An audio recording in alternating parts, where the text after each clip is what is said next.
I'm going to be real with y'all. I'm recording this on the day that taxes are due in the United States. So if you've waited until now, you are a tiny bit screwed. However, Molly Morris can still help you. So if you need help, go to m3virtualaccounting.com and set up a free consult. Talk to Molly about what it is you're looking for, and she can help you and at the very least get you in shape so that you don't go through this little panic attack again next year. m3virtualaccounting.com. This is an Unspoiled Network podcast. This is Some Spoiled, a Song of Ice and Fire to the co-host Switcheroo, the rereading Return to Westeros HBO spoiler edition on covering A Dance with Dragons, chapters 48 and 49. Jaime and Jon. That's right. Jaime's in this book. Surprise! In these chapters, Jaime gets reunited with Brienne. What is happening there? And Jon has a wedding to go to. Also a surprise. Welcome to Unspoiled.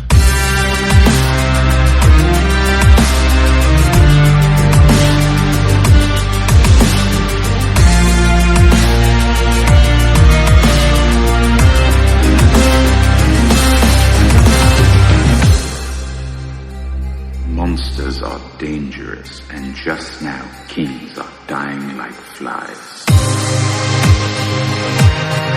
I am the king!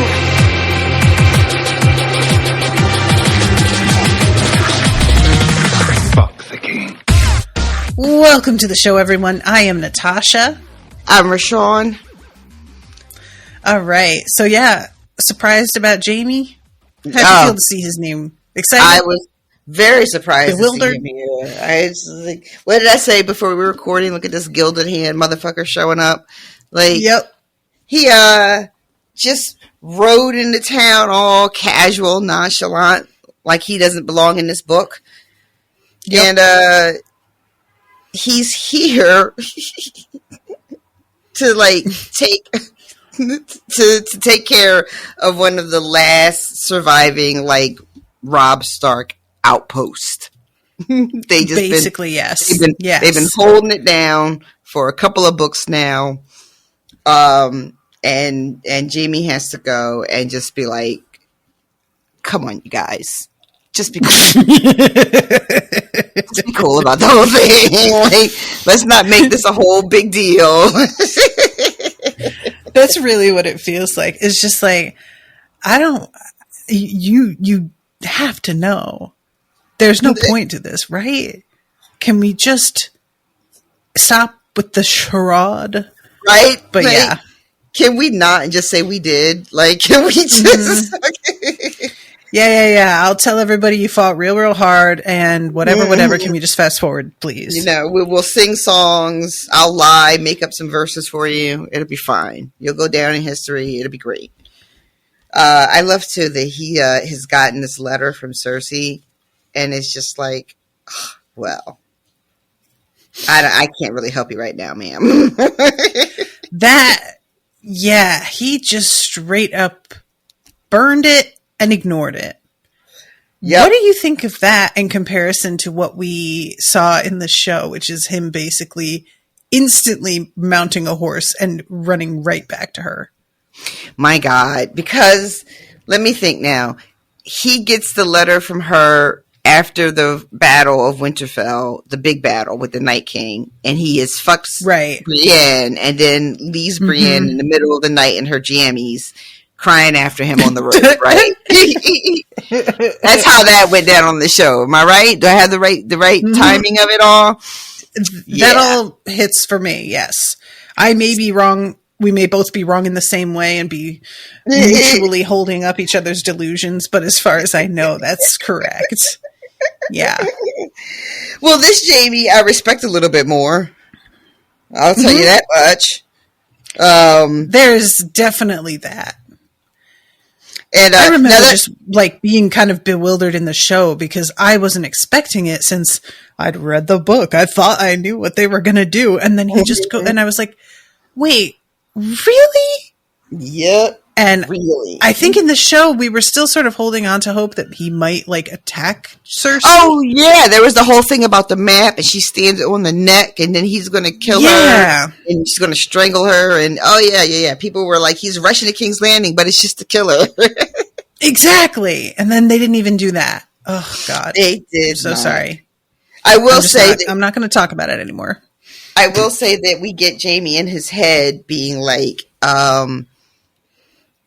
as soon as I get this shit done here at where is he at? Raventree Hall.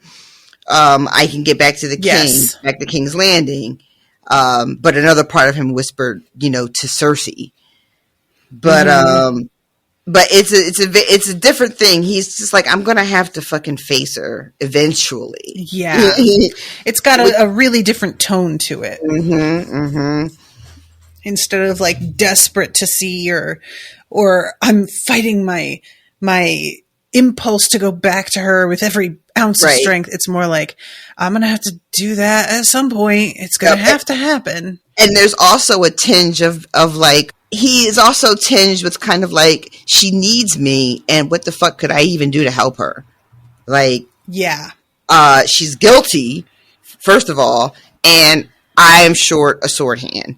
So what the fuck am I even doing? If I can't run back and save her. So it's a muddle, right? There's like resentment, and he burns the letter. There's also, but I can't even help her. So that's why I'm not going back. Cause what good am I? It's like a little mixture of shit going on in there. And then in the middle of all of that is she's been fucking Lancel and Osmond Kettleblack and Moonboy for all I know. Like it's right where we left off. Yeah. Still going round and round and round. So that's the thing that I was sort of looking forward to you getting to, was seeing that he just like doesn't go to her, because it's a really different Jaime in the books than we get in the show in so many ways. He feels like he matures and learns a lot more. It feels like he begins to like grow into himself and stop being such a like golden boy, and I hesitate to use that because now part of him is made of gold, but I know that pained you. It was really hard for me to say, but I had to say it. But yeah, I feel like it was just such a disservice to him to have him basically revert to season 1 Jaime, it felt like, in the show. And for reasons I still don't really understand. And finding out, because I feel like the last thing we see is him getting the letter and crumpling it, right? I don't remember if we see him burn it or not, but we know that like he reacts in such a way that it feels like he's not going to go to her, but you're not positive. He may just crumple it up and go after all. That I can't remember. All I can see is him galloping off into the night and Brienne crying after him, because it was so disrespectful to her. Well, I meant in the last book, like after the message in the previous book. I feel like that's almost the last sentence is him reading it, and then God, I don't remember. And then burning. I think he does burn it. And that's the last sentence. And you were sort of not sure what to think, because you were like, burning it makes it feel like he's not going, but I know he went in the show, so I don't know. I mean, he could burn it and he could still go. And I was just very much looking forward to you getting to find out that like he does the exact opposite, and it's something that we were all hoping for, because we just, as a reader, knowing the way that Cersei's using him and how he seems so unconscious of that, and his love for her is so much more real than her love for him. It's just painful for his devotion to her and how unearned it is. And he doesn't seem to see that or care. And this is like a first step, it feels like, in, oh my God, he might be breaking away from her for real. Yay. So, I mean, I'm trying to think, like, I'm going to flip to the end, because the thing about, and I said this before, and I'm probably going to have to keep saying it even more and more, because I don't know if we get another Jaime chapter in this book, right? Mm-hmm. So the Jaime's chapter ends with Brienne showing up. Right. And that can't be good because if I recall, last time we saw Brienne, she was swinging, and Stoneheart was like, "What are you going to do?" And she calls out for her sword, I think. And now she said a word, and we don't know what it is, but we assume that it's sword. Oh, okay. Because here she is. Here she fucking is. Mm-hmm. So, but I don't know if we get any more. Like, I feel like some things should be okay to tell me because they aren't necessarily spoilery, but this is probably spoilery and not okay to tell me. But I'm not telling you anything. You're not telling me anything. Nah. Well, see, now I don't want to think too hard on it. Because telling you if there's more of a certain character in a book like this, I think is spoilery. So, yeah. Boo. All right. Well, then Sorry about it. I won't theorize then. I will just stick to this chapter at hand. All right, so let's back up here.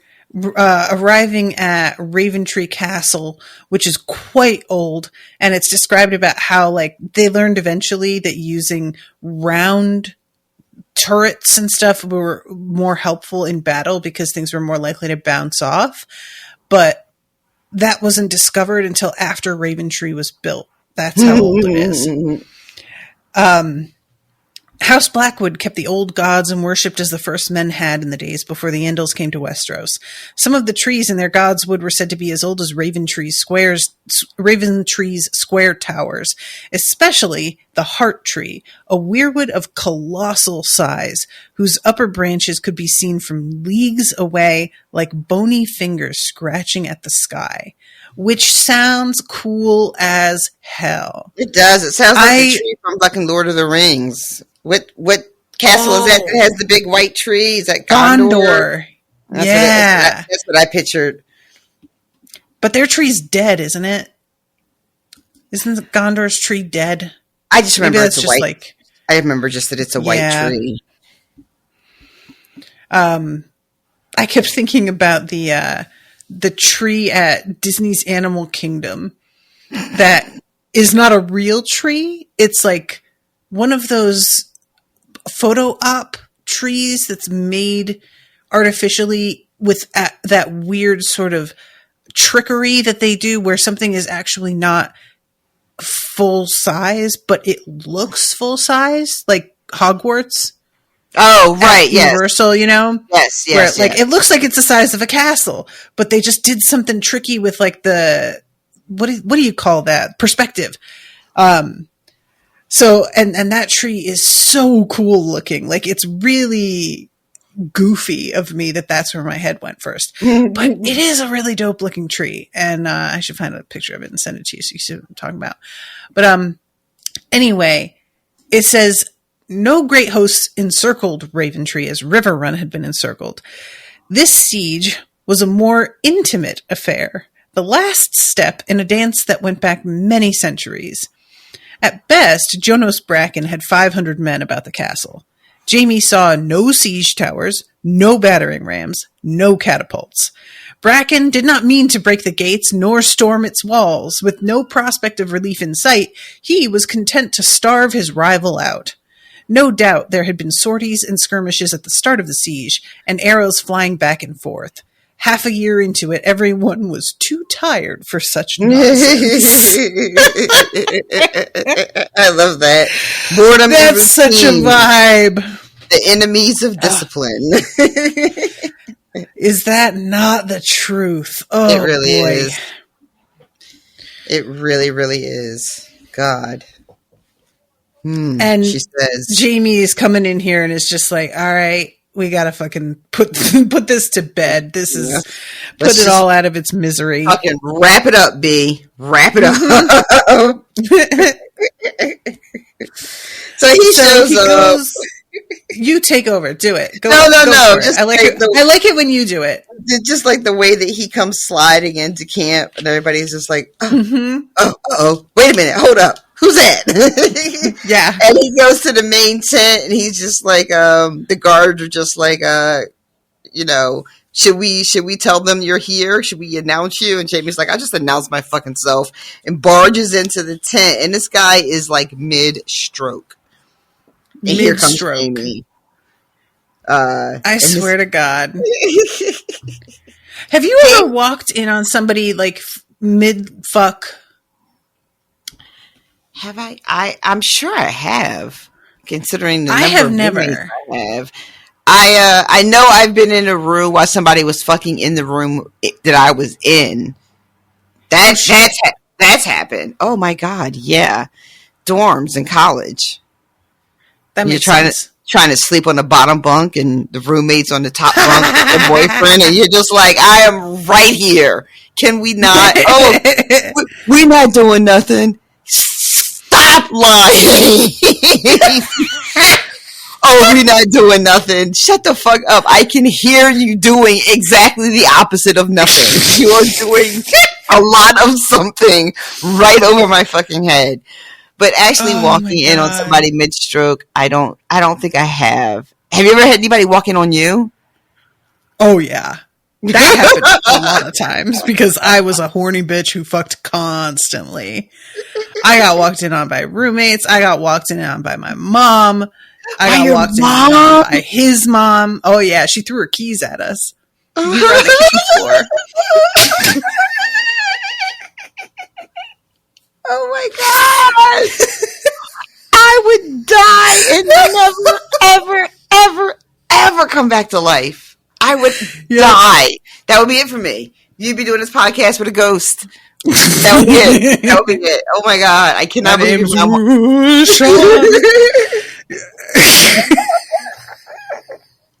Yo, I can't believe your mom walked in on you. I am scandalized right now. Girl, she walked in on me more than once. Oh, that's how I was as a teenager. That's not even the only time. God. That was the worst time because the other time she walked in, we were at least under a blanket in my room.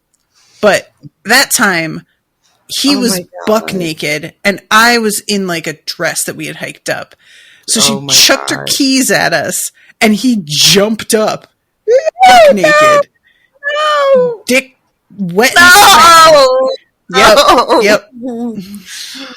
Oh my God.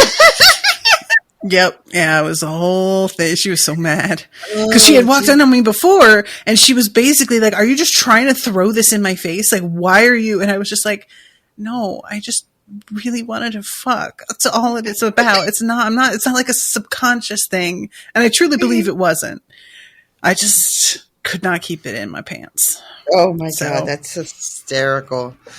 Well, no, ma'am. Yeah. I have not had that happen.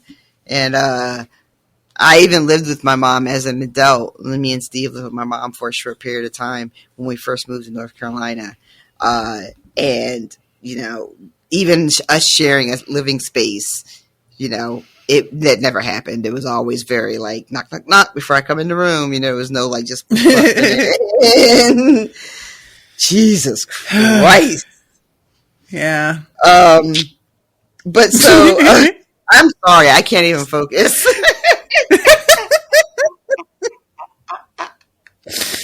Yeah, I'm thinking about his parents too, because it was like this one boyfriend in high school most of the time, and I feel like we got caught because it was just like odds.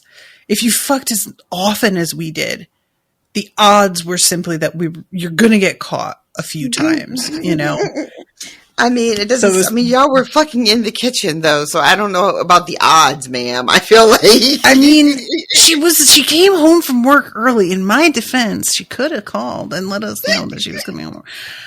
But also, one time my dad caught him climbing into my window because he took the dog out to pee in the backyard and saw Mike like with his back end hanging out my window as he was like climbing in. God.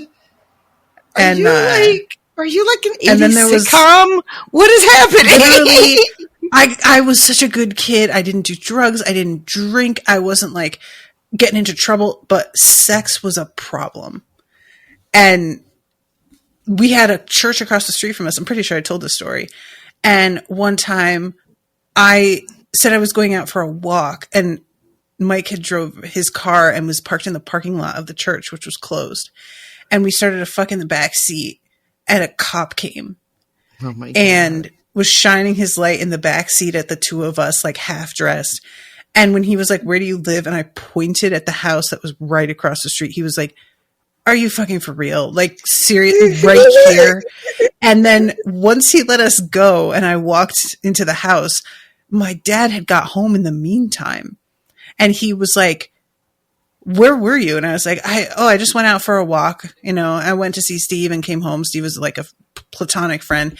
And my dad was like, "Did you see those police lights across the street at the church?" And I was like, No, I didn't. They must have been gone by the time he was like, "Yeah, I wonder what happened. I don't know what happened." Weird. And he never found out. And that, like, I managed to get away with that one. Oh my God. The one time I had cops shining lights on me in a car with a dude accusing me of fucking, I wasn't even fucking the dude. Like, we weren't even, like, intimate in that way. We were just, like, two people in a car. Yeah. Ugh. Cool.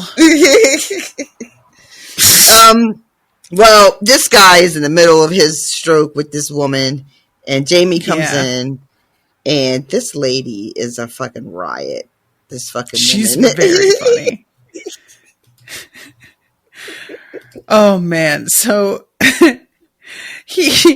Lord Jonas sheathed his sword, and I know that it's literally his sword, but I very much took it as like, yes, and yes. you know what I'm saying? And he says, "I was not told of your coming, and I seem to have prevented yours." Jaime, sir. Then he has the nerve to smile at the woman, like, "Yeah, you see what I did there?" Oh my God. And she's over here trying to cover herself up, and he's like, I don't know why, but her trying to do that is making it like hotter than if she had just gotten up naked without caring about it. We're oddly provocative. And she says that her name is Hildy. "Have you seen my other shoe, my lord?" The question seemed to vex Lord Bracken. "Am I a bloody handmaid to fetch your shoe? Go barefoot if you must. Just go." "Does that mean my lord won't be taking me home with him to pray with his little wife?" And she gives Jaime a look and then says, "Do you have a little wife, sir?" "What color is my cloak?" "White, but your hand is solid gold. I like that in a man." "You like in a woman, my lord." "Innocence. In a woman," I said, "not a daughter." What a great response. It is very good. It is very, very good. And then this just makes Jaime think of his actual daughter, and he's like, I'll need to tell her too. She squeezes by him out of the tent and grabs his cock on the way out and just goes, "Hildy." It's like she left a card with him. "If you need anything." Like leaving a card. So then Jaime, the first thing Jaime does when she leaves the tent is ask Jonas, "So, how is your wife?" Yeah. "How would I know? Ask her Septon. When your father burned our castle, she decided the gods were punishing us. Now all she does is pray." And your fucking father ruined my wife and ruined my sex life, which is which is a take I wasn't expecting. But you just never know about the consequences of war, do you? You just never know. You just don't. Yeah, there's like far reaches ripples. Everybody, this is the ripples. And Jamie's like, "Do you happen to have the blackfish hidden here?" And he's like, "Yeah, nah. Like we weren't tight like that. He wouldn't come here. I like him, but I wouldn't keep him secret after everything that's happened. So I mean to offer Titus Blackwood terms and accept him back into the king's peace." "I see. What sort of terms?" "The usual sort. Lord Blackwood shall be required to confess his treason and abjure his allegiance to the Starks and Tullys. He will swear solemnly before gods and men to henceforth remain a leal vassal of Harrenhal and the Iron Throne, and I will give him pardon in the king's name. We will take a pot or two of gold, of course, the price of rebellion. I'll claim a hostage as well to ensure the Raven Tree does not rise again. And Bracken suggests his daughter. Right He's away. like, yeah, he's got 6 sons, and he could kind of take or leave them. But his daughter, he's like, really loves his daughter. So if you want to hurt him, that's the way. And Jaime, like, kind of starts to do that later, and then he can't do it. And he like, can't bring it's kind of adorable to me. Yeah, I thought for sure he was going to go in for the kill with that, and then he ends up being like, all right, fine. I'll take your bookish son. That's fine. Yeah. So Janos is just like, well, that's all great, but what about where's our due? We got promised a bunch of shit, lands and castles. And then he goes down this list of all the lands and shit that he was told that he would get. And it's pretty extensive. And he's got a little map that he gives Jaime that shows all the different places that they were promised. And even Jaime is like, this is a lot of fucking land, yo. Yeah. I don't know about all this. And then Bracken is like, he's like, well, you know, this was our reward for doing the thing. And Jamie's like, it's so funny you say that because you didn't do the thing. I'm here doing the thing. Right. What do I need you for? Actually, you can just go. And he's also just like, all this land was ours anyway. They just stole it from us. It's supposed to be ours back, which is just like such a refrain throughout these books, because that's just how that shit works with land, right? Is you take it from other people that are, you know, that are weaker than you are. You best them in some way by force, and then you take their shit, and then you give it some time, and eventually they want their shit back. Yeah, and so then maybe they get a little bit more power, and they come back and they get it, and then the thing just fucking rinse and repeat over and over and over again. But eventually Jaime does do them pretty solid. He doesn't get all of the land, but he gets a good chunk of it and a mill or two in the deal. So even though he's being kind of like a little shady here, he does, you know, he doesn't leave them empty-handed. No, definitely not. He's smart enough, I feel like, to understand, like, I gotta keep him somewhat happy. It's just like the thing with I always find this interesting as well. It's so funny to me how like the culture in these books, as well as in our universe up until a very short time ago, and if we're being honest, still to the present, but we try and pretend we're not like this. It's always been conquering is fair and square.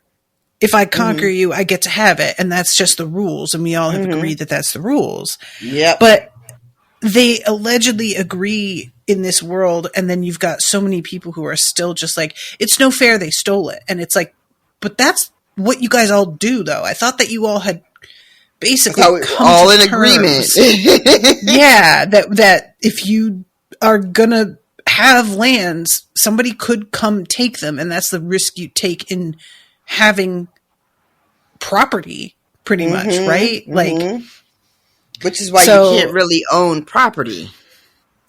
Yeah, I was kind of expecting Jaime to be like, okay, they stole it from you fair and square. I don't want to hear about it. And then I was like, well, he's being kind of like belligerent about the fact that I'm here doing what you said you would do. So he can't also be like, they stole it fair and square and completely alienate this guy. Cause I thought I was going to get a certain response from him. And when I didn't, I was a little surprised, and then I was like, oh, okay, but he's practicing diplomacy. He's not just trying to be a messy bitch. Right. Even though you were. And also, like, the rules of the universe dictate that now the Blackwoods are on the losing side. So it's their turn to give up land to the Brackens. Like, that's part of how this whole thing works. And then the next time there's a skirmish, you know, or things get hot, then, you know, maybe the Blackwoods are back on top and they get their shit back.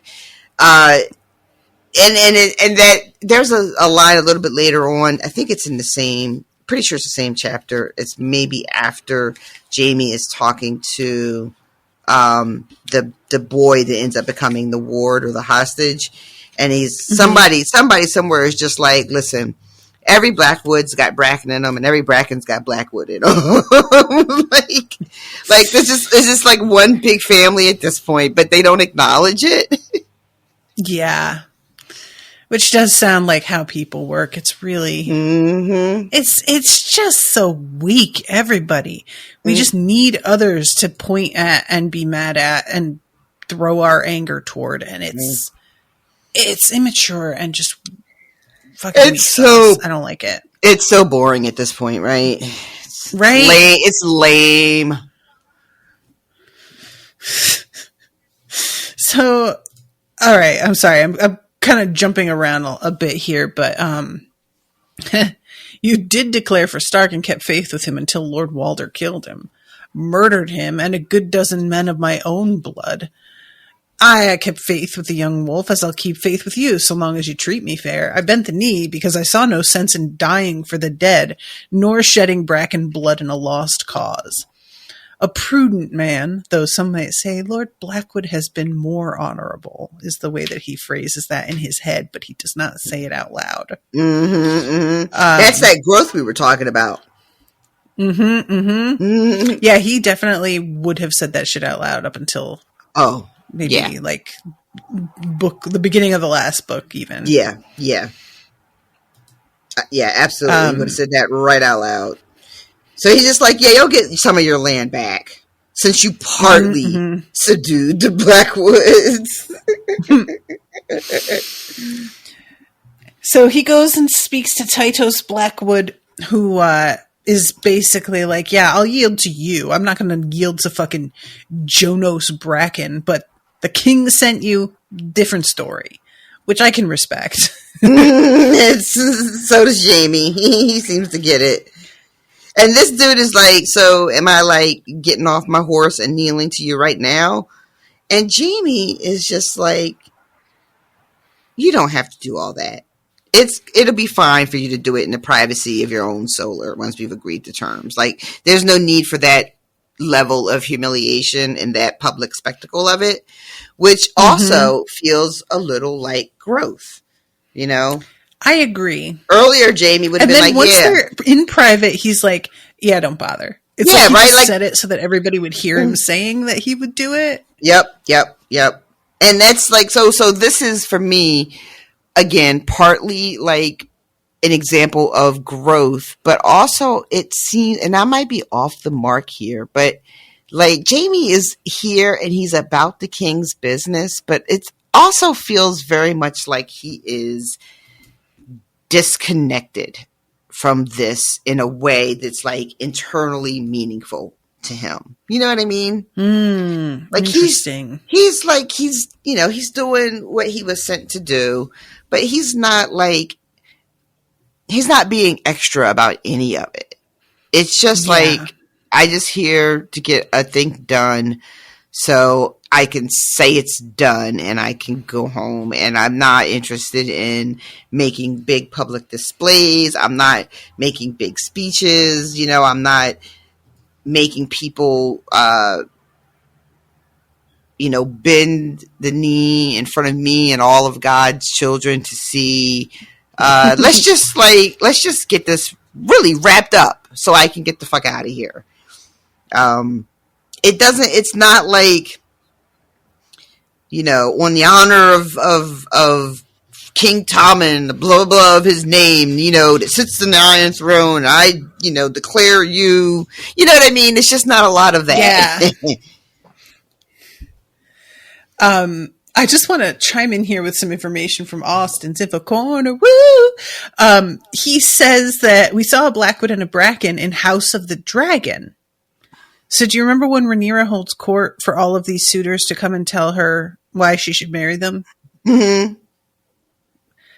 The kid who stabs the older boy who's making fun of him. Oh, right. the one who stabs him is a Blackwood, and the kid that got stabbed was a Bracken. Oh, look at that. So this beef goes way back. They've been beefing. They've been That's beefing. fun. It seems That's like literally hundreds of years at this point, like generations. That's funny. Same shit. Same shit. Always. They like it. I think they do. I think so, yeah. Mm-hmm. So the weirwood that he has, there are no leaves on it. And so that actually makes sense what you were saying about the tree of Gondor. Oh, okay. The one, like, it says, let's see. The solar was on the second floor of a cavernous timbered keep. There was a fire burning in the hearth. The room was large and airy. Woolen tapestries covered the walls. Through their thick diamond-shaped panes of yellow glass, Jaime glimpsed the gnarled limbs of the tree from which the castle took its name. It was a weirwood, ancient and colossal, 10 times the size of the one in the stone garden at Casterly Rock. This tree was bare and dead, though. And I don't think I even, like, remember that it was dead. Like, complete. I think that I thought that it had no leaves, but that it was because of winter. Gotcha. I missed the fact that the Brackens poisoned it. For 1,000 years, it has not shown a leaf. In another 1,000, it will have turned to stone, the maester says. Weirwoods never rot. And that fascinates me. How did they poison it? What did they do? I like to think that it's probably not even the Brackens who did it, but like it's just like myth for over 1,000 years, you know. That somewhere that makes a lot of sense, actually. There's a Bracken talking about how the Blackwoods poisoned it and then blamed it on them. I don't know why I took his word for it that the Brackens poisoned it, but when he said it, I just believed him like a fucking chump. So you're correct. That's probably just some shit that they say. And this is not important to the story, but there's this cute little, not cute, but this thing about the ravens and how they all come back at dusk, and it's hundreds of them, and they all come back to this tree every night to roost. And they've been coming for thousands of years. And I just have a thing for ravens, so this just sounds really fucking cool as fuck. It's very, very metal. This fucking big, giant, dead white tree and all these ravens coming at night. I'm into it. Yeah, it makes me kind of wonder, like, is there something about... Because we know that the ravens seem to have some connection to the three-eyed raven somehow in... underground up north. I don't even know like if there's a name for that cave or anything. And I'm like, does this tree being dead mean something and draw these ravens for some reason? But I think I may just be like kind of reading. I don't know. I think it might be I think it might be something that's sort of mystical, because he goes on to say that they've been doing this for 1,000 years and nobody knows really why, but that the tree draws them every night. So there could be something going on there. So it's been dead for 1,000 years, and the ravens have been coming for 1,000 years. That's what he says. That feels like that means something, right? That's not just me. No, I think you might be onto something there. I don't know. So they talk about like the lands that they're going to be trading away. Of course, he wants to give like way less than what Jaime is needing from him. And eventually they get to one of the hostages. And when he says Bethany, like, here, you have a daughter, I believe, Bethany, Lord Tytos looked stricken. I also have 2 brothers and a half sister, or no, 2 brothers and a sister, a pair of widowed aunts, nieces, nephews, cousins. I had thought you might consent. It must be a child of your blood. Bethany is only 8, a gentle girl full of laughter. She's never been more than a day's ride from my hall. Why not let her see King's Landing? His Grace is almost of an age with her. He would be pleased to have another friend. One he can hang if the friend's father should displease him? Asked Lord Tytos. I have 4 sons. Would you consider one of them instead? Can you imagine No, I really being can't. one of his sons and him just being like, I got so many of those. I don't care. Take one. Take two. It's fine. Like, Jesus Christ. Like, just like right out in the open. Like, that's the sort of thing that as a parent, I think you're only supposed to think. You're not ever supposed to say out loud. And this guy is literally like, look, can you consider, like, one of my sons?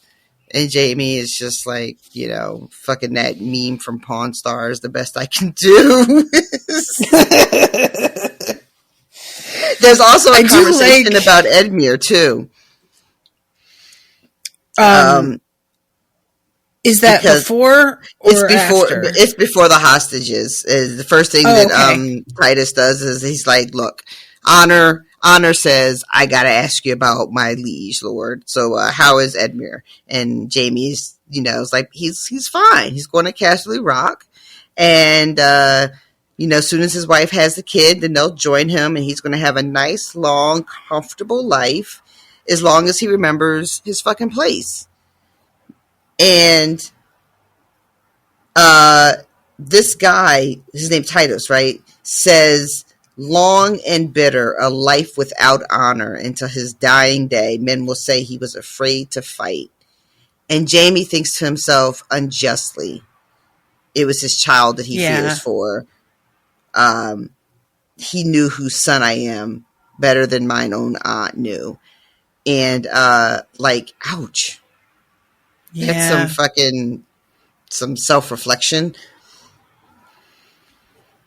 And I feel for Edmure having to, he's a goofy shit, but he's not. He is a goofball. He is a goofball. But yeah, guy.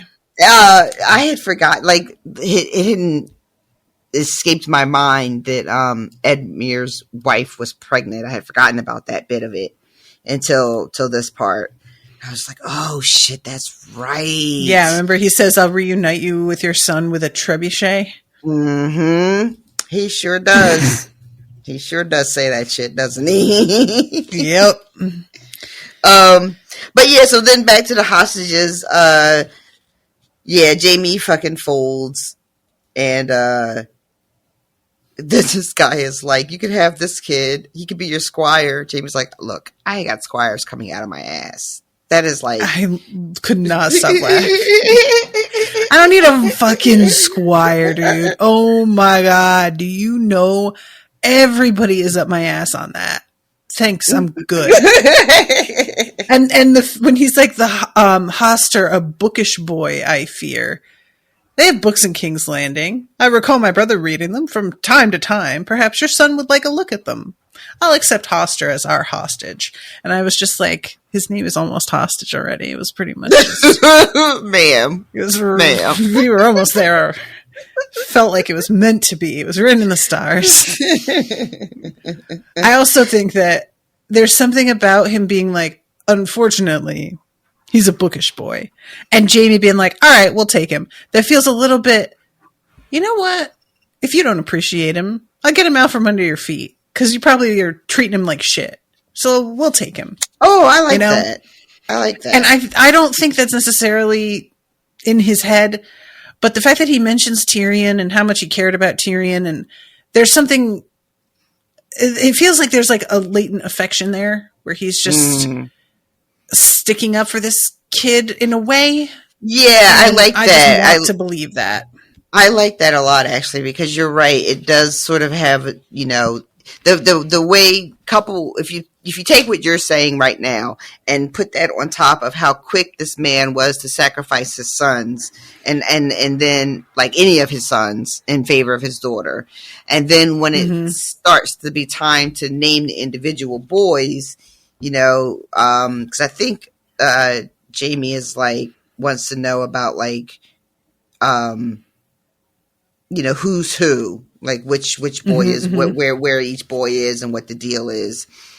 And the way he talks about the kid Hoster that ends up becoming the hostage, it is a little reminiscent of sort of like the way Tywin would be dismissive of Tyrion, Yeah, true. And I like the idea that Jaime is almost reflexively sticking up for this kid in the way that he had done for Tyrion all those years. Kind of like, like giving Tyrion shit because he could, but also sticking up for him when it came to other people having something to say.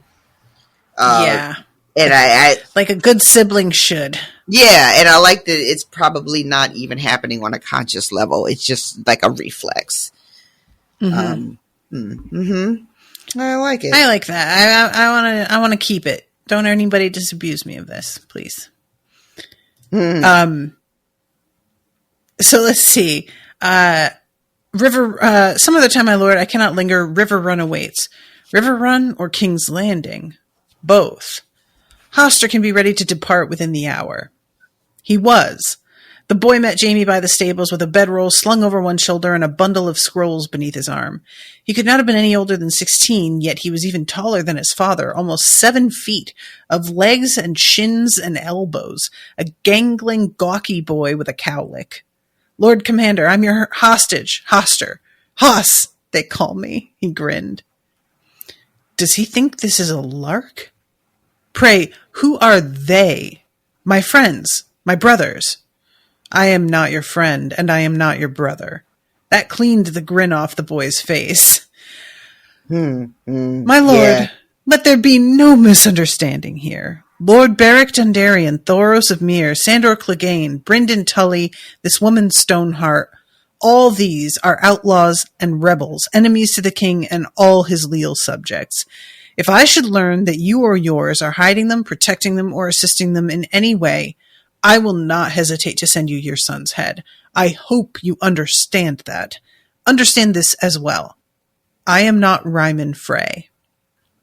No. All trace of warmth had left Lord Blackwood's mouth. I know who I am dealing with, Kingslayer. Good. And I kind of like, part of me was like, you could have just let this kid think it was a lark. What would that have hurt? But also, this is not meant to be, I'm taking your kid as like a fucking intern. This is meant to be a punishment, and if you don't see it that way, this loses all meaning. So. Right. Like, this is a punishment and a way to keep you in check, right? Like, I'm going to hold your son's head over your fucking head, and I need you to understand how serious this is. Even though the minute they get on the road, all of a sudden Jaime's all chatty. Yeah, so let's see. He rides out and sees Jonas Bracken. Go home and plant your fields. I trust I have more fields to plant than when you went into that castle. Buckle, Woodhedge, Honeytree, and all its hives, and Crossbow Ridge. A mill. I must have a mill. Lord's mill. That'll serve for now.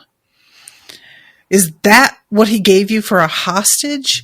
You were cozened, sir. A weakling, this one. Water for blood. Never mind how tall he is. Any one of my girls could snap him like a rotten twig. How many daughters do you have, my lord? 5. 2 by my first wife and 3 by my third. Too late. He seemed to realize that he might have said too much. Send one of them to court. She will have the privilege of attending the Queen Regent. Is this how you repay the friendship of Stonehenge? It is a great honor to wait upon the Queen. You might want to impress that on her. We'll look for the girl before the year is out. And that was a suggestion of the other one. Titus was like, you might want to get a hostage from Bracken before you ride on out of here. And then he had something slick to say about how all he has is girls because he's not man enough to produce a son. And Jaime is like, he had a bastard that got killed. Does that count? Yeah, there's something about this that makes me think that Jaime is like kind of, even though this guy is technically on his side, he does kind of see him as a traitor and doesn't like the way this dude seems to feel like he's untouchable. And it's just reminding him like, you're not really our friend. We dealt with you and that's over now. Right. And right. I kind of like it because considering how much everybody just trusts that Jaime has no honor of any kind, he just keeps proving that honor matters to him. and he lets it out in like these little passive aggressive ways, but it's still clearly like a factor for him, you know? Yeah. Yeah. Like when he first has that thought about this guy, like, you know, you initially you threw in with Stark and you didn't come to our side until it was like more beneficial to you. And the guy's answer being just like, well, I didn't see any reason to like let more people die over dead people, which is probably a very pragmatic way to think about it, but does not ring with a lot of honor. And Jaime is not a fan. Not a fan. No. So it's funny, just everybody's like writes him off as somebody who wouldn't care about that sort of thing. And it's like, y'all taking that for granted has led to your children getting snatched up from you when you could have just fucking said nothing. So yeah, this is when they head out and he mentions like the village between those hills, Penny Tree, and the hills are called Mother's Teats. It was thought that they resembled, I can see what they resemble.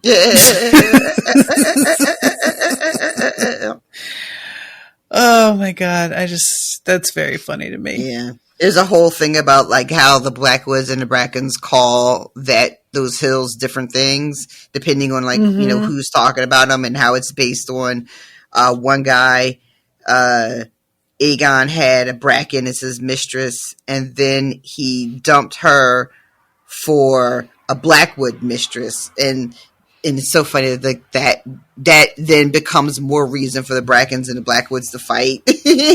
And so some people call it like Barbara's teats or Mother's teats, and then somebody else calls them like Missy's teats or whatever, like short for Melissa or whatever. And but Missy was as flat as a boy, and Barbara was what is it? More bosom than buxom wench. Buxom wench. There it is. Yeah, that's the stuff. Yeah, and from Austen's notes, Melissa Blackwood, the mistress of Aegon IV, was Bloodraven's mother. Oh, interesting. Yeah. Interesting. So, just a little bit of fun trivia. Not necessary, but it adds a little flavor. I thought the Bloodraven was a black fire. I'm getting them confused. I think on his father's side.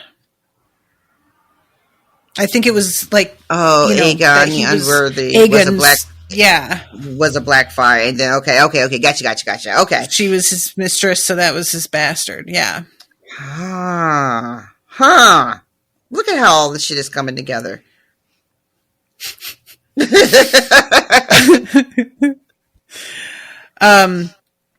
So let's see.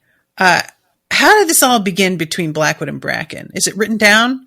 It is, but some of the histories were penned by their maesters and some by ours centuries after the events they purport to chronicle. It goes back to the Age of Heroes. The Blackwoods were kings in those days. The Brackens were petty lords renowned for breeding horses. Rather than pay their king his just due, they used the gold their horses brought them to hire swords and cast him down. And he says it was 500 years before the Andals, or 1,000 if this other book is to be believed. But I do enjoy all of like this information that's, you know, it's just how it is in life, where things are lost or things are written by somebody hundreds of years later, and then there's a lot of stuff to this day that we'll cite as true, and are only just being educated that the person who wrote that was not alive during the era they wrote about, and so it's completely apocryphal. So I just enjoy all of those little details, and how this kid's very into the subject matter, and Jaime's like trying to listen, and it's not like he's not interested, but he's recognizing that he's out of his depth and that Tyrion would probably be doing better in this conversation. I like that when he thinks of Tyrion in this moment, it's like for a minute he forgot the bitterness he had towards his brother, and then immediately after that moment he remembers what his brother has done, and like it all just comes right back. And then Jaime says to the kids, so you all are fighting over a crown that one of you took from the other back when Casterly still helped Casterly Rock. Is that really what is that the root of it? He says. The crown of a kingdom that has not existed for 1,000 years. And he says, so many years, so many wars, so many kings, you think someone would have made a peace. And the kid is like, well, somebody did. Many someones, actually. We've had hundreds of pieces with them. Lots sealed with marriages. And this is when he talks about how there's Blackwood blood in every Bracken and Bracken blood in every Blackwood. But the peace never lasts. So long as men remember the wrongs done to their forebearers, peace will never last. Listen, that's a bar right there. That's a bar. And Jaime's like, you know what the cure for that is? Kill all the kids, too. And then nobody will be around to remember. You might have heard of a song. It was about this place called Casta something. God, it'll come to me. Is that why you killed all the Starks? Not all. Lord Eddard's daughters live. One has just been wed. The other, if the gods are good, she'll forget she was a Stark. And he's wondering, Brienne, where are you? Have you found her in this? Mm-hmm. So they go into Pennytree. All of the people are like, hiding because there's a history of men on horseback riding toward their village, and it hasn't gone well. This is, he says, we mean you no harm. We're kingsmen. They was kingsmen burned our village. Before that, some other kingsmen took our sheep. They were for a different king, but that didn't matter none to our sheep. Kingsmen killed Harsley and Sir Ormond and raped Lacey till she died. Not my men, Jaime said. Will you open your gates? When you're gone, we will. I have to admire this. Just being like, nah, fuck off. Like, right. Really, at this point. I really appreciate it. There doesn't seem to be a lot they can do to actually keep these people out if they really fucking want to come in. And Jaime's dude is like, we could just break that gate, It is, or just set this whole thing on fire. And Jaime is like, no, it would be not worth the hassle. It would be a bloody business. And for fucking what? These people haven't done us any harm. We'll just shelter in the houses, but there'll be no stealing because we have our own provisions. And that's what they do. They just make themselves sort of comfortable in this little village and have dinner. And he goes down for bed, I think. And some people come and get him and like, there's a lady here to see you. And who did you think? Did you have any like... I really didn't. Any thoughts on this? It happened so fucking fast. I really had no idea who it was. I was like, for a split second, I was like, the hell did he find him? I love that. Oh my God. I hadn't even thought about that. Would make so much sense, actually. I love it. But yeah, it turns out that it is Brienne, and she says, you gave me a quest. And he says, the girl, have you found her? And she says, I have. A day's ride away, I can take her to you, but you need to come alone or the hound will kill her. And I am just like, this. She just lying with a whole, just lying. Just lying. Yeah. He's going to go with her. I don't see any way he doesn't go with her. Right? He's going to tell his men that it's fine. He has no reason not to trust her. He probably trusts her more than he trusts just about anybody else. He knows her to be so honorable, right? Like, absurdly so. That there's like the thought that she would be deceitful would never enter his brain, I don't think. Because why would it? But after that, I don't know what happens. Like, she takes him, and do they make it back to Stoneheart, or do they end up on another adventure, or does she get him away and end up telling him what's happened? I don't know. Like once she gets him to commit to going with her, once they're alone, does she tell him the truth? I don't know, because the theory is like she says sword, and we don't know for certain, but she shows up looking for Jaime, so that's what we figure she said. And she's pushed to that because she sees Pod dangling and about to die. Right. And that's what pushes her over the edge. So now we gotta, whose life is like, what are we doing? We're trading Jaime's life for Podrick's life? And can Brienne really go through with that? Like, does she really have it in her to do that? I don't know. Or does she get some sort of harebrained that I keep scheme? running up against is like, it doesn't feel like she would have it in her to do that, but I also feel like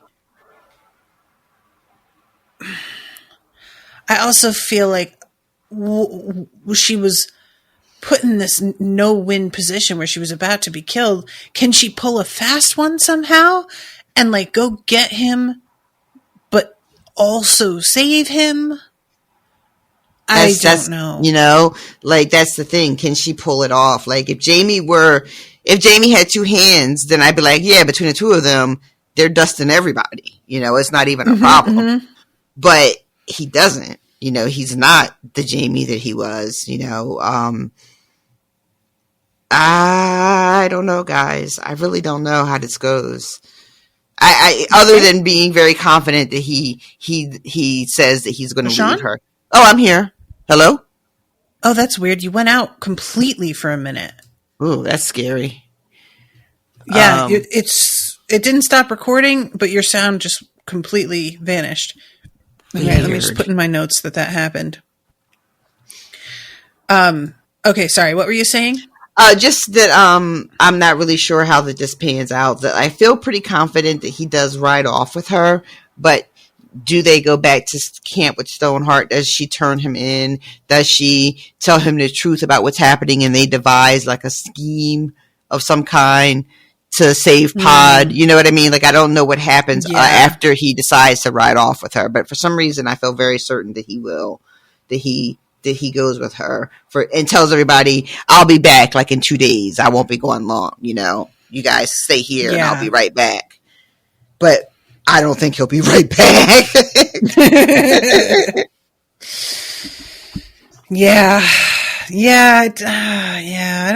I just don't want to believe that she would set him up like this, you know? Yeah. And, but I also don't want to believe that she would leave Podrick to die and like just never return. That doesn't seem very much like her either, you know? Yeah. And Podrick's her squire, and I feel like she takes that relationship very seriously as far as like her honor goes. There's a certain duty she has to protect him, and yeah, man, talk about fucking two tough choices. I really don't know how. This is the thing too about this book, as we're getting, you know, through the halfway point and knowing that this is like unfinished. George be writing himself into some corners. You know, George be thinking about some really ambitious shit, you know.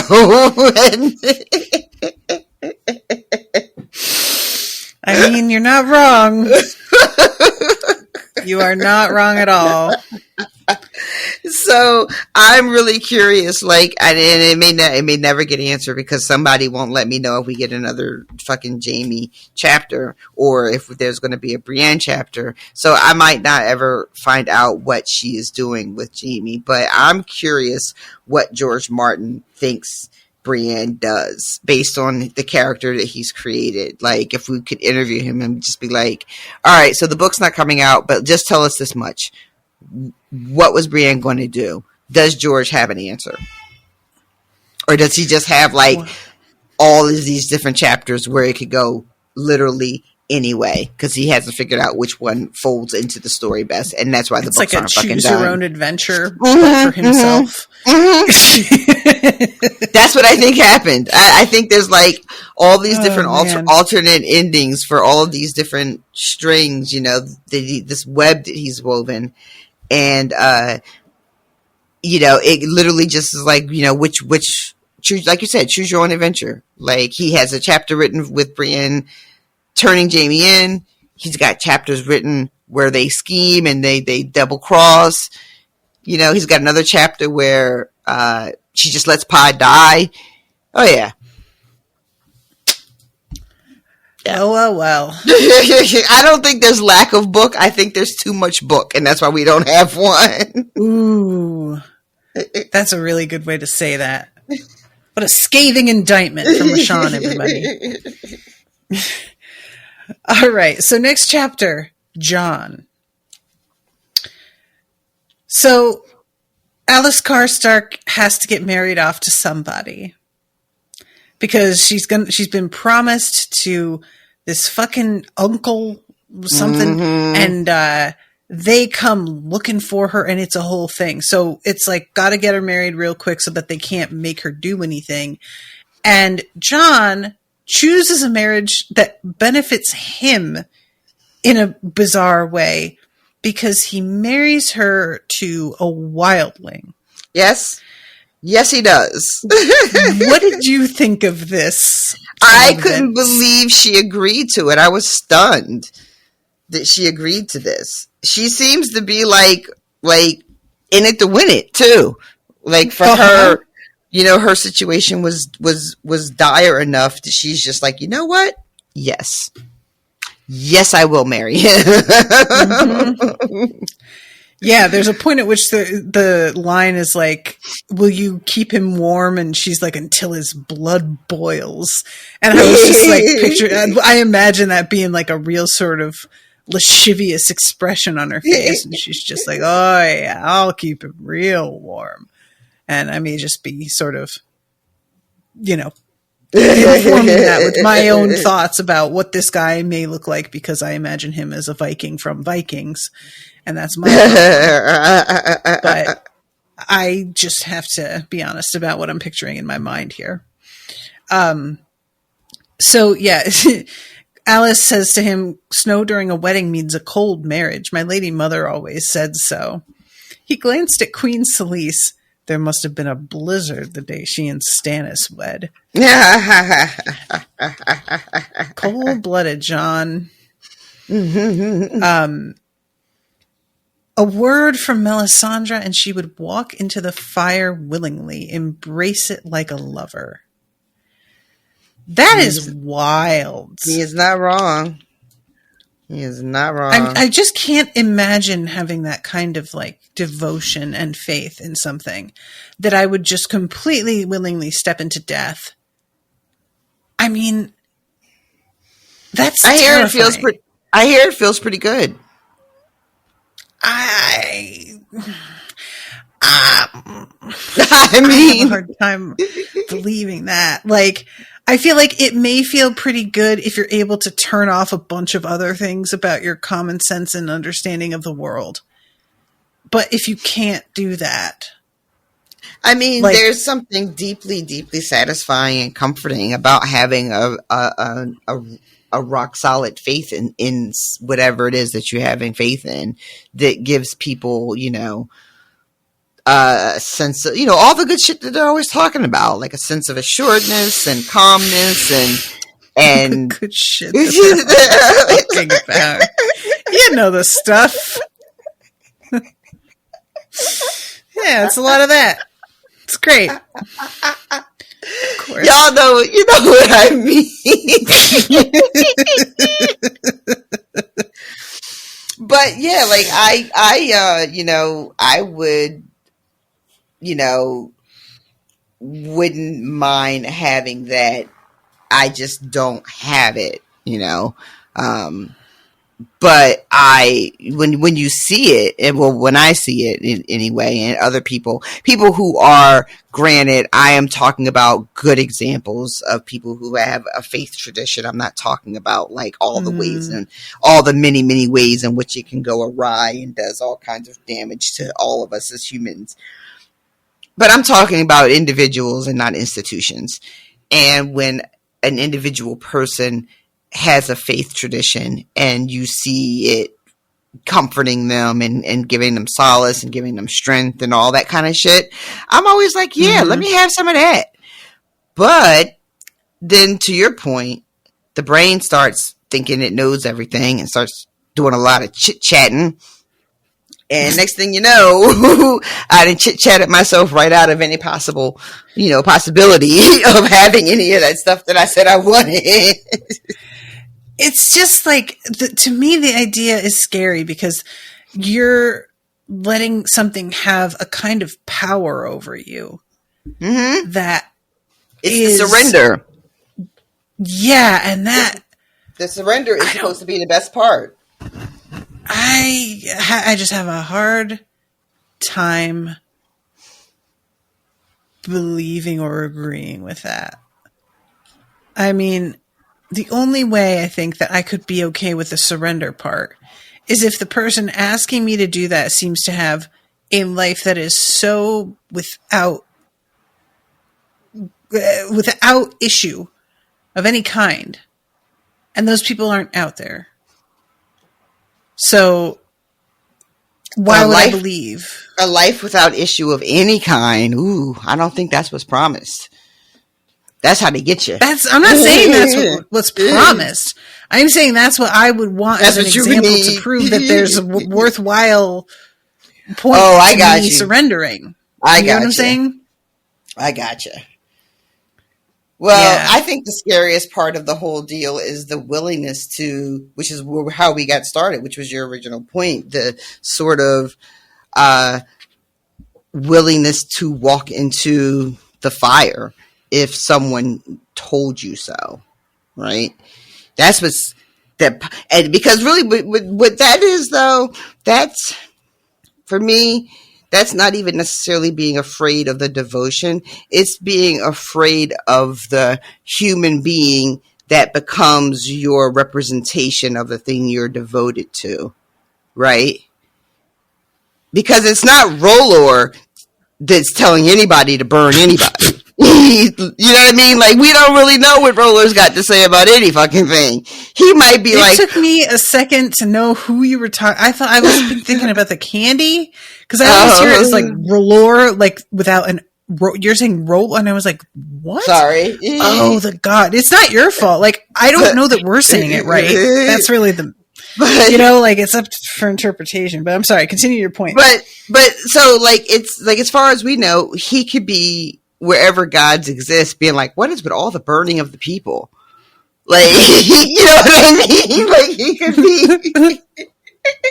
So it's not the devotion to him that's scary to me. It's the human beings that become the intermediaries of the divine that end up being the ones that tell people, oh, we got to burn these motherfuckers because that's what God wants.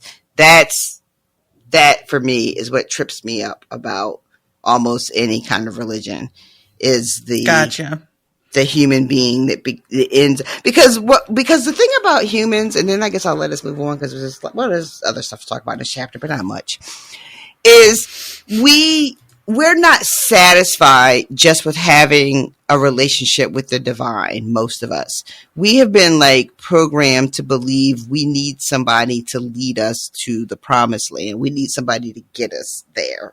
Right? Whether it's your priest or your high priest or your, whatever your deal is, your reverends and your fucking pastors and all the other honorifics that are out there. It's those motherfuckers, the Melisandres, that give me pause. Not the God itself, but the person who shows up and says, I know what God wants. I can tell you what God means. I can tell you what God's thinking. That's the part where I get the icks. Where I'm just like, oh, like, I don't know.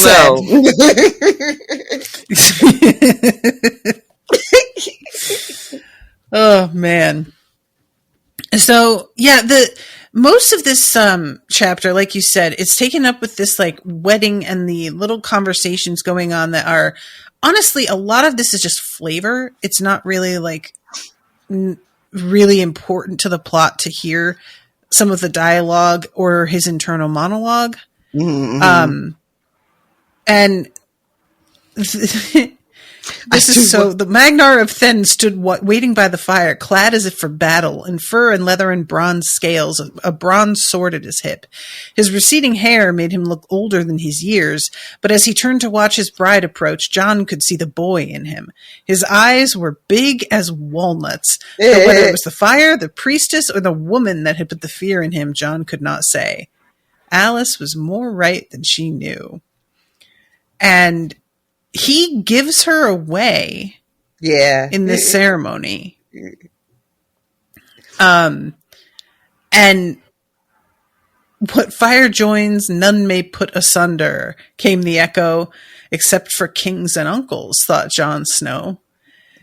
Cregan Karstark had turned up a day behind his niece. With him came 4 mounted men-at-arms, a huntsman, and a pack of dogs, sniffing after Lady Alice as if she were a deer. Jon Snow met them on the King's Road half a league south of Molestown before they could turn up at Castle Black, claim guest right, or call for parley. One of Karstark's men had loosed a crossbow quarrel at Ty and died for it. That left 4, and Cregan himself. Fortunately, they had a dozen ice cells. Room for all. So, John locks them up in the ice cells, and this is like a pretty dramatic step. Yeah. To me. This is for someone who's not supposed to be interfering. This motherfucker what is that fucking Seinfeld? This is an early Seinfeld joke with the intervention, and Kramer keeps calling it an interference. Oh, I don't remember that, but that's good. That's an early one. It's like season 2 or 3 or something. But yeah, John is intervening and interfering all over the place. Yeah. Yeah, it really does seem like, he keeps his vows in mind. It's not like we don't see him thinking about them.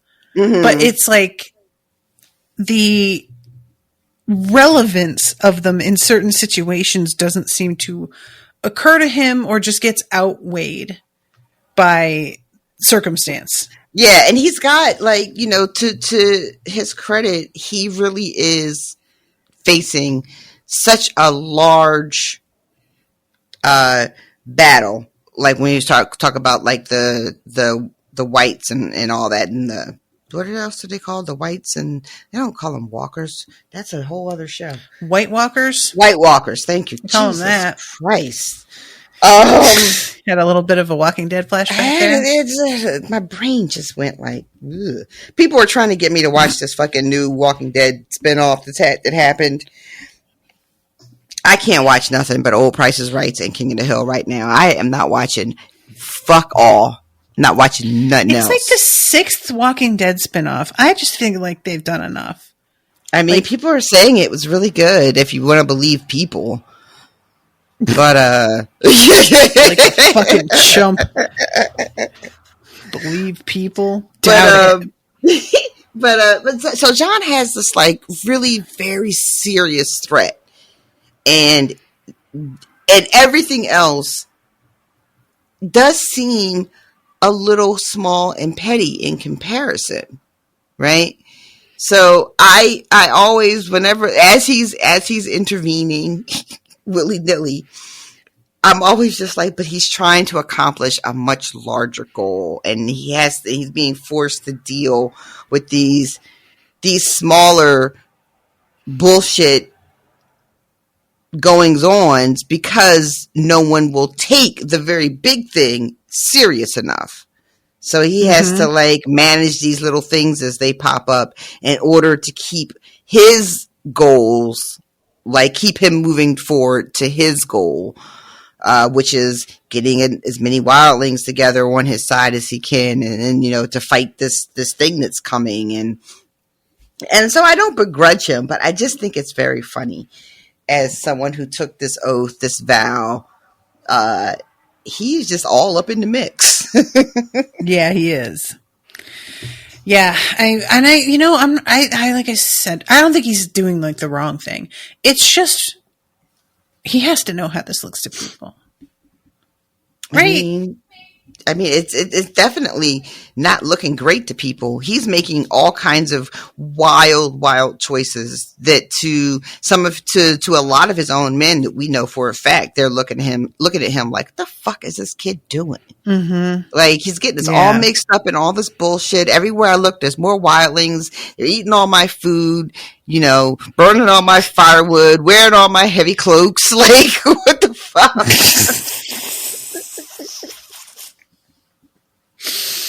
Oh my god, I don't know why that was so funny. He's wearing my cloak! It's a bridge too far! Fucking cold up there. I had plans for that cloak. That was going to be my weekend cloak, and now I can't wear it. There's mud all over the hem. So their wedding is all done. It's signed, sealed. It's like really hard to know how valid this is to people, though. It's R'hllor, like in the light of R'hllor, and she's marrying a wildling. I think a lot of people would just be like, "This is not real." I mean, they're standing outside in the freezing cold. Like, is this shit over yet? Like nobody. It doesn't feel like anybody is taking it very seriously. Literally, someone is like, "Is it fucking done now? Is it done? Right? Can we go?" Yeah.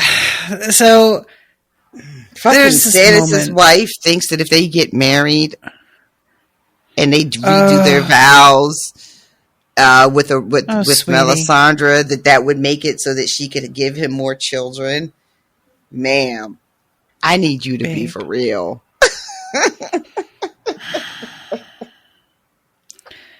I really feel for her, and I guess that's all I'll say about that. I think that's enough.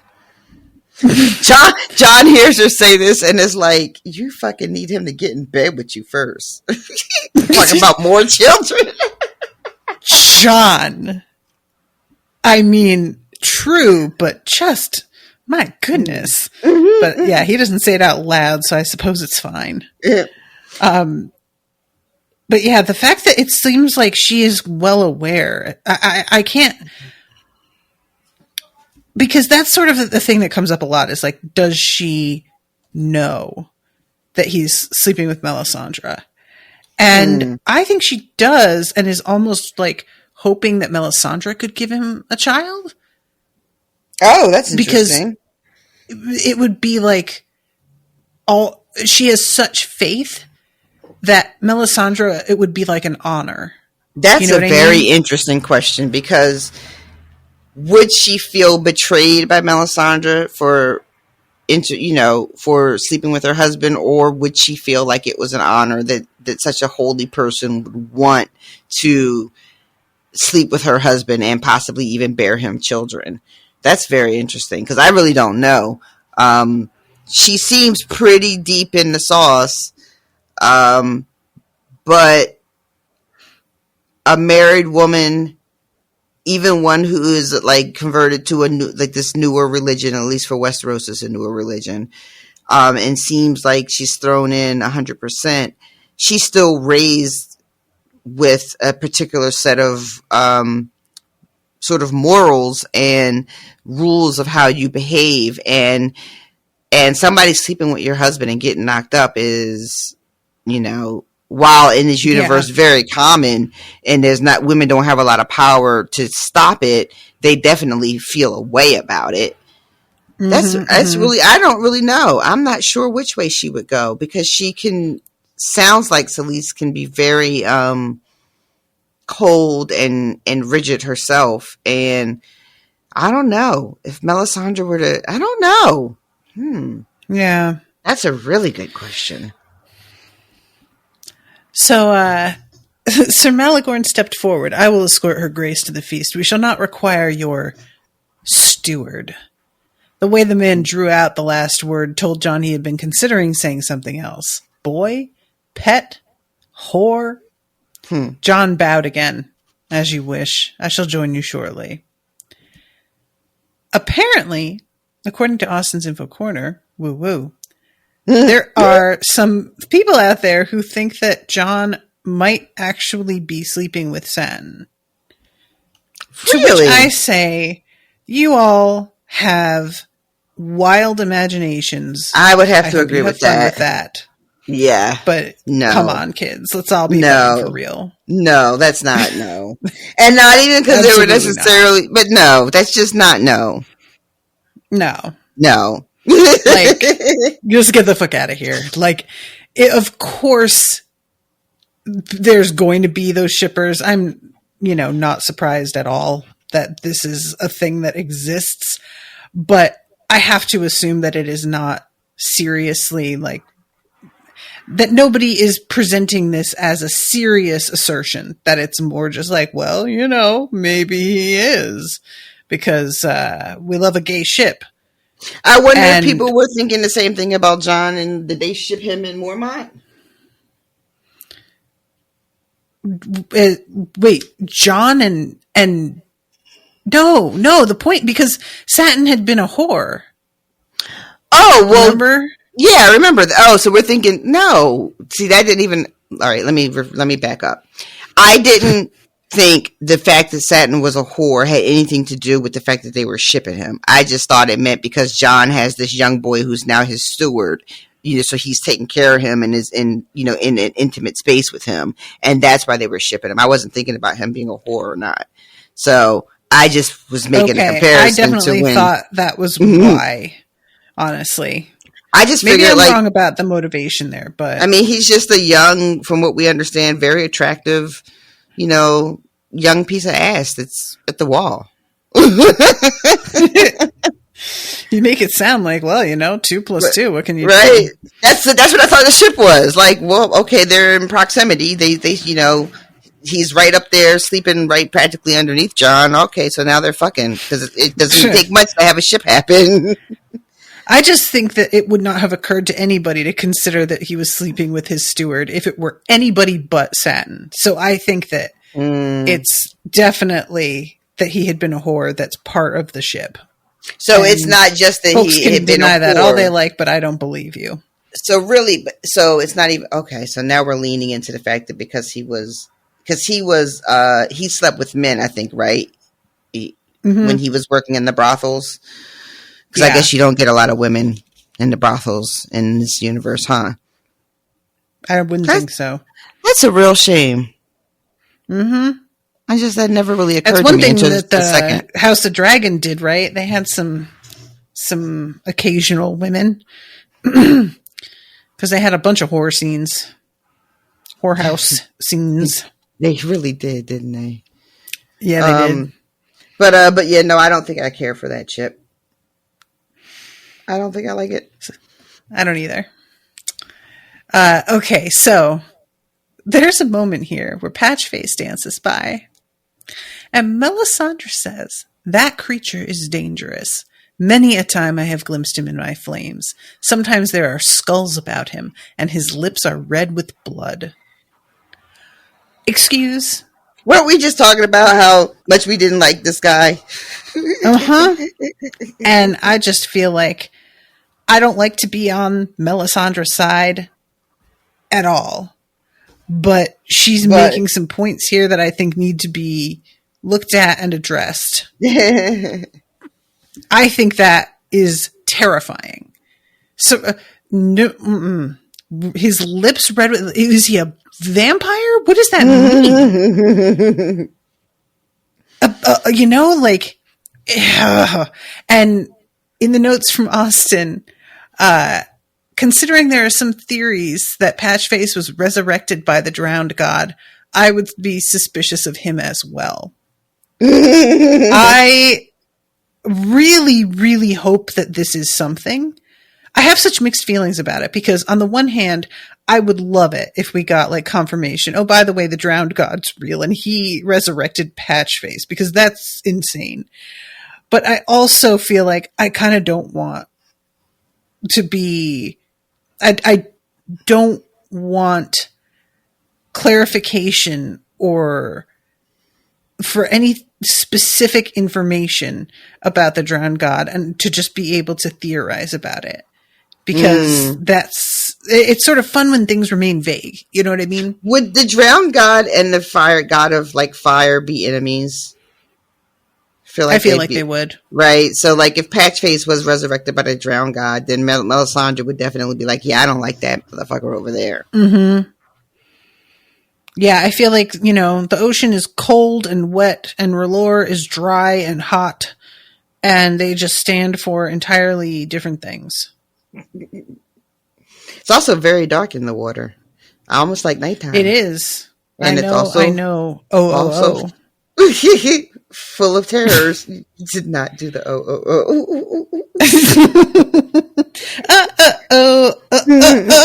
oh. He's singing fucking Single Ladies over here. Anyway, oh my god, that's just an image now in my head. Patchface with the thigh-high boots singing Single Ladies. Oh, ma'am. Or not the thigh-high boots. She had pumps on, right? Mm-hmm. I don't remember. Anyway. I'm sorry. So now Jon talks with Melisandre, and he says, would you know if Stannis was dead? And she's like, he's not dead. I know for sure he's not dead. But every time that I try and find him, all I can see is snow. Which, Mm-hmm. I mean, that does sound like she's got a correct view, because that is very much what's going on with Stannis right now. Yep. And he asked about Mance, and she's like, yeah, it's same. All I can see is snow for him, too. And, yeah, we find out that Jon knows that it's snowing heavily to the south because he'd heard that the King's Road is said to be impassable. And he's like, Melisandre knows that, too. And to the east, there's a storm at the Bay of Seals. So his little fleet that he had put together was still at Eastwatch because they can't even get on their way to Hardhome yet because of the storms. And Melisandre says, you're seeing cinders dancing in the updraft. And she says, I am seeing skulls. And I see your face every time I look into the flames. Danger that I warned you about grows very close. And he's just like, yeah, I know. But you'll have to forgive me. Ma'am. Yeah. I'm so sorry. I'm so sorry. You just said I know twice in a row. What was I supposed to And do? he throws the your sister on a dying horse deal in her face. And Dude, she was correct, though. She says, I was not wrong. And he says, she wasn't. She's right. You weren't right. I mean, she guessed that it was your sister. That was she knew she might be wrong. She even said she might be wrong. She guessed that it was her sister, but she saw a girl on a dying horse and that shit happened. As far as I am concerned, you buy that she knows exactly who it is, and that's your fault. Yeah, she says to him, the vision was right. I just read it wrong. And, I'm human and I make mistakes is basically what she says. Mm-hmm. And he starts thinking, like, did she really fucking lie on purpose? Like, if she did, but why would she do that?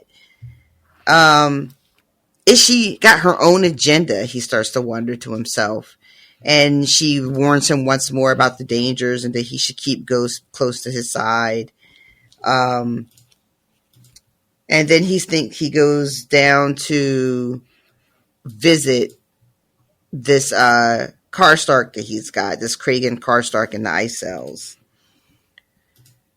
He just goes down there and he's like bangs on those cells, like, wake up! Sounds fucking miserable down here. I think it says, like, some of them there's not even room to stand up or sit down or, like, lay down. In one of the cells? Yeah. Yeah, in one of the ice cells. Like, they vary in sizing. And just imagining being put inside one of those. Ugh, horrifying. Yeah, here it is. Some were big enough to allow a man to pace. Others so small that prisoners were forced to sit. The smallest were too cramped to allow even that. So you can't even sit. You have to lay down. Jesus How does that Christ. work? That sounds terrifying. No. Yeah. Well, it should warm your heart that he has given this guy the largest cell that he has, and even a pail to shit in, and furs to keep him from freezing, and a little thing of wine. So, they tried to take care of him a little bit. And this guy, when he wakes up, is like, "You've got no right to hold me. The law of hospitality says that you can't." And China's like, "You are not a guest." Yeah, he really tries to pull this, like, come on, dude. The laws of hospitality, you and your dudes are allegedly teamed up with Stannis, and the laws behind that, one would think would matter, that you pledged allegiance, but doesn't seem to. So maybe you just don't want to try and talk about custom and honor at this point. Just saying. He's like, "And by the way, your niece is a guest. You are a prisoner." And then he tells them that there was a marriage, and this guy loses his shit. "She's promised to me. My Lord Father is going to blah, blah, blah." And Jon has to be like, "Your father is not even a lord. Y'all need to stop just throwing that word around. He had no right to make a marriage pact on your behalf." And they go back and forth about the laws of sort of inheritance, I guess, or the laws of succession. And this guy is really hanging on to the fact that his father is the Lord of Carhold. And Jon is like, "No, a son comes before an uncle," in every book that I read. And the guy is like, "Well, Harrion's dead. Well, a daughter comes before an uncle too." And he says, if her brother is dead, this is a daughter comes before an uncle too. And if her brother is dead, then Carhold belongs to Lady Alice. And she has given her hand in marriage to Magnar of Thin. And this guy loses his shit a second time. Because now, not only is she married, but she's married to a filthy, murdering wildling. And it looks like if he hadn't been behind the cell, he would have tried to punch Jon right in the fucking throat. Yeah, I can't help but, again, with the filthy murdering, y'all are all filthy murdering. You know you are. Stop it. It's just always so easy to just be like, "And here's a mirror." Every time, but they don't care. They don't see it. So, and he even does it "Oh, did you fuck her yourself too?" This is really disgusting what he says to Jon. He says, "You're a half a wolf, half a wildling, base-born git of a traitor and a whore." Yep. Jesus Christ, dude. I just can't with trying to stand on any sort of foot here and act like you've got the upper hand morality wise. It's just admit, but no, of course you can't. Of course you can't. Of course you can't. It's just really weak. The whole thing just feels, it's embarrassing to me. You need to come up with something better. And all I can do is throw insults out. You're in an ice cell. You lost. You lost. It's over. Trying to insult this guy for what? To get a little bit of your own pride back? It's too late. Yep. You don't have any.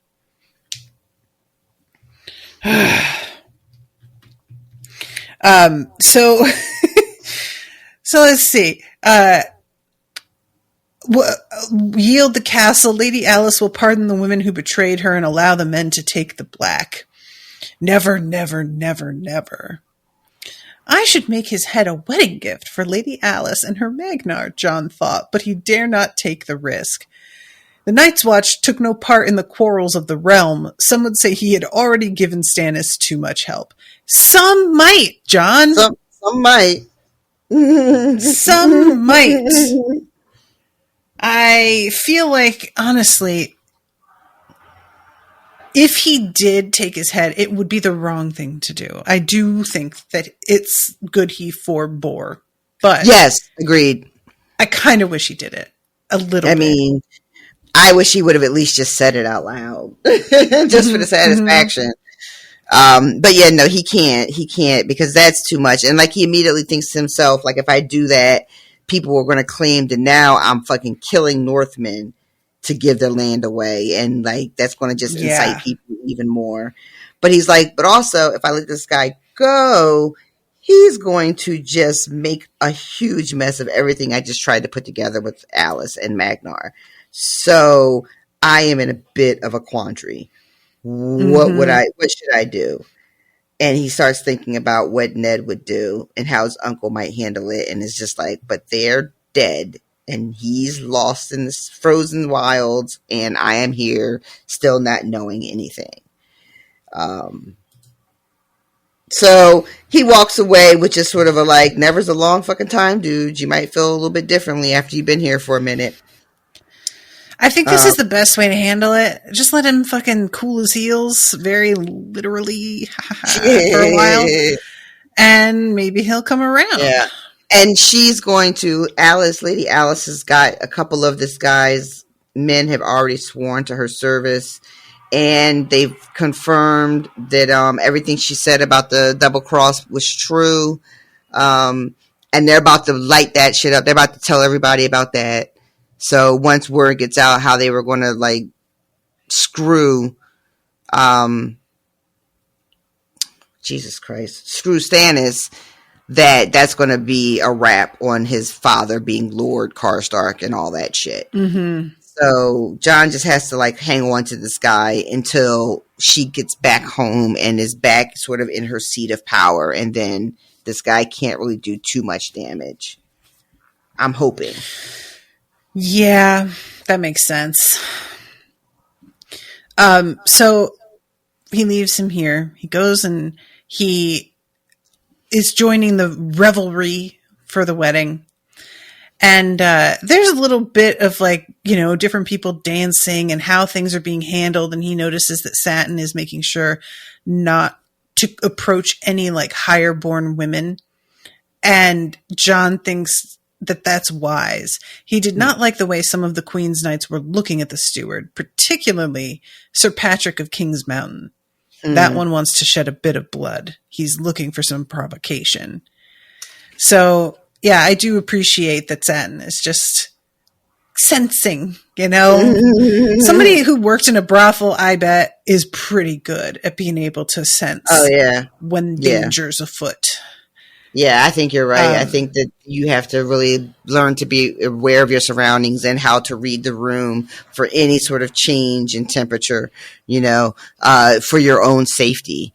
And that's probably something he learned how to do at a young age. And poor Magnar is not one for dancing, Alice says when she asks Jon if he'll dance with her. But he gets up and dances later because he's drunk enough that he doesn't care anymore, which I just think is precious. That's how weddings be. Oh, people in Westeros are just like us. It's true. So, yeah, there's a little chat between him and Alice, and he, they're just talking about how things are going to shake out and where things stand right now with food stores. And, it's not a great situation where she's from. And they describe the fact that like older people will be like, I'm going hunting and never be seen again because they're sacrificing themselves so that the young can survive and they don't take up some of the food supply. I love Jon is like, hey, next time that comes up, just send them to us. Send us your old guys and send us your boys too. Like send them this way. And then even if they don't have food to like feed the guys, as he puts it, at least they won't die alone, which is true. Yeah. Let them say our words. Here, at least they will not die alone in the snow. And she touches his hand and says, Carhold remembers. And that's pretty sweet. And then I think he's eating and then he gets a raven, I think. Mm-hmm. It interrupts his feast. Yeah, Cotter Pike. Now, The letter had been written. The letter had been. Oh, the letter had been written by Maester Harmoon. Cotter Pike could neither read nor write, but the words were Pike's. Gotcha. Okay. I was like, what?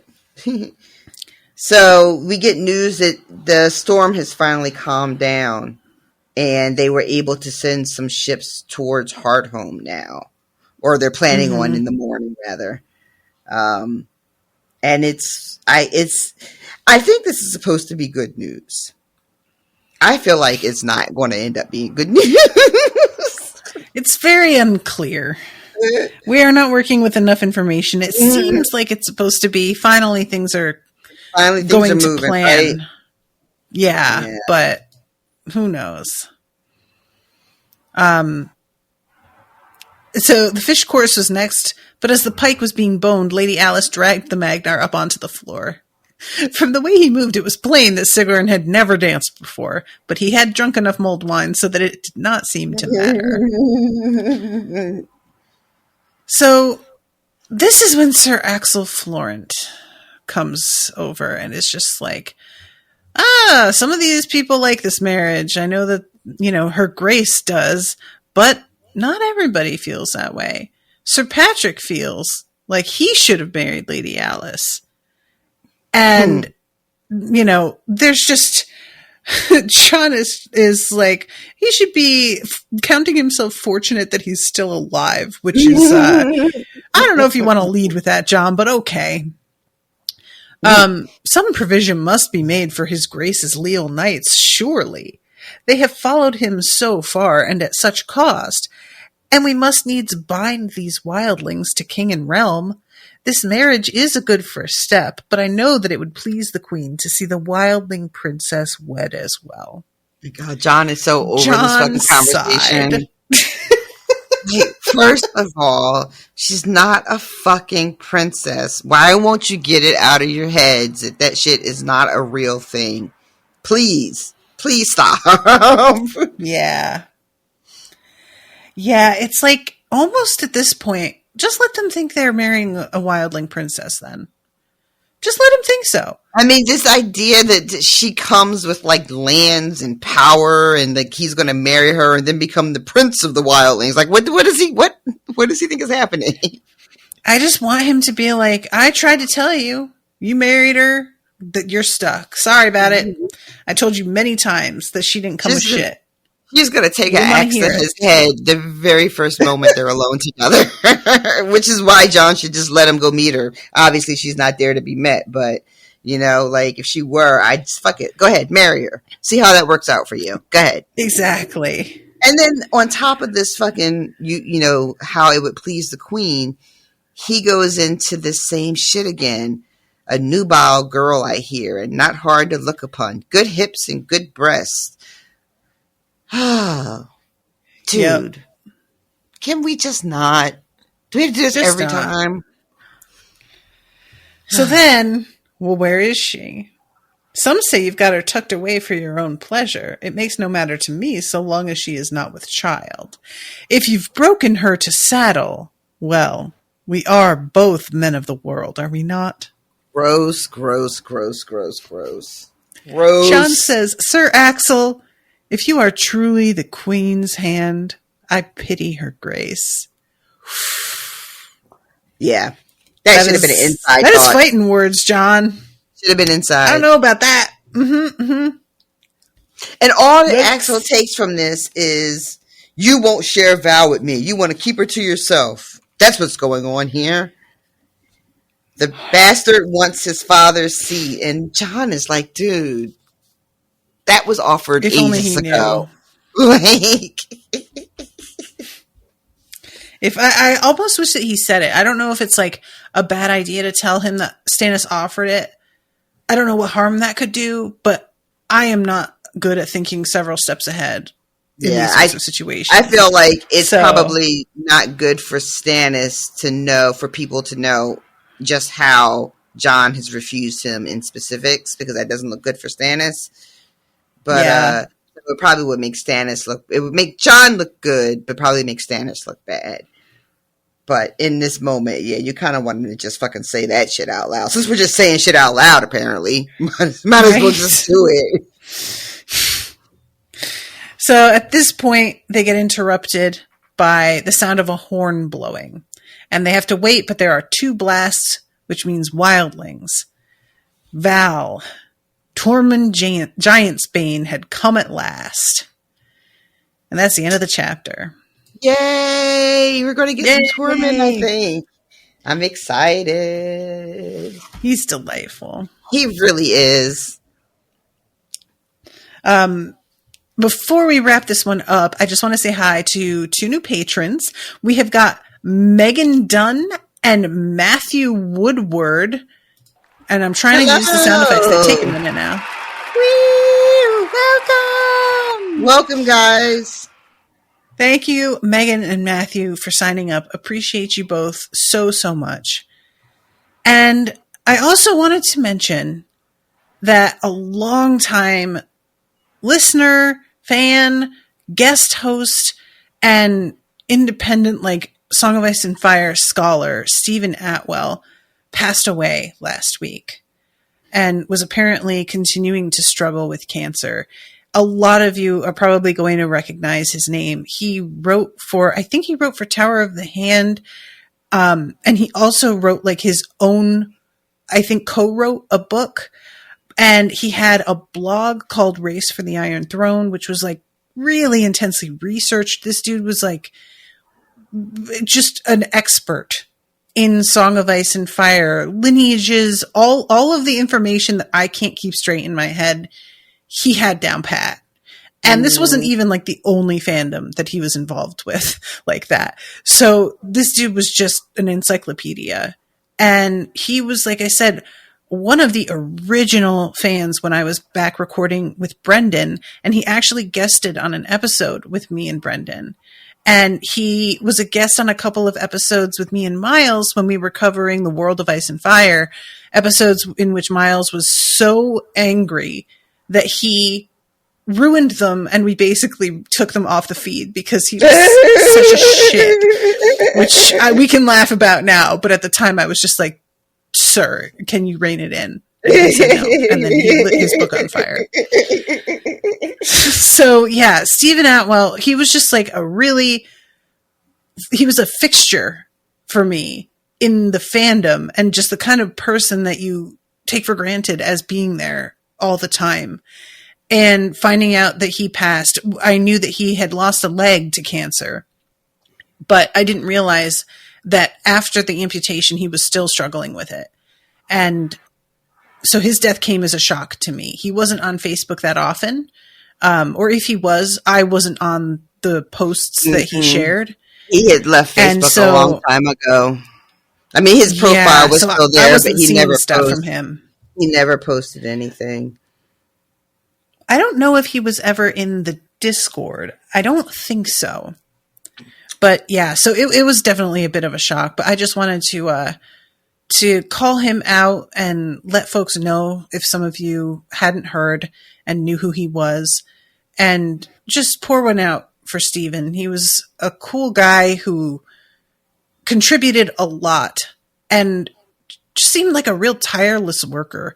And he was also big on labor movement stuff as well, and had worked on a book regarding that, which is, a really valuable cause that we need today more than ever. So I just wanted to give him a moment of respect and acknowledgement. We'll miss you, Stephen.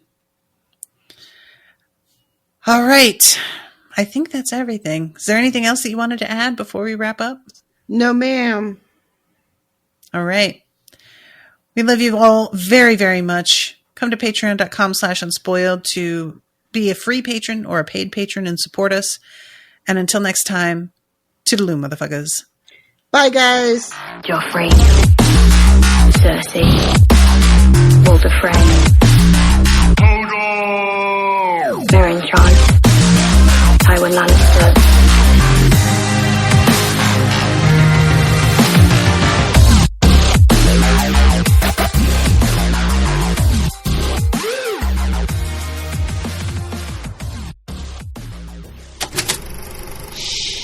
That was an Unspoiled Network podcast.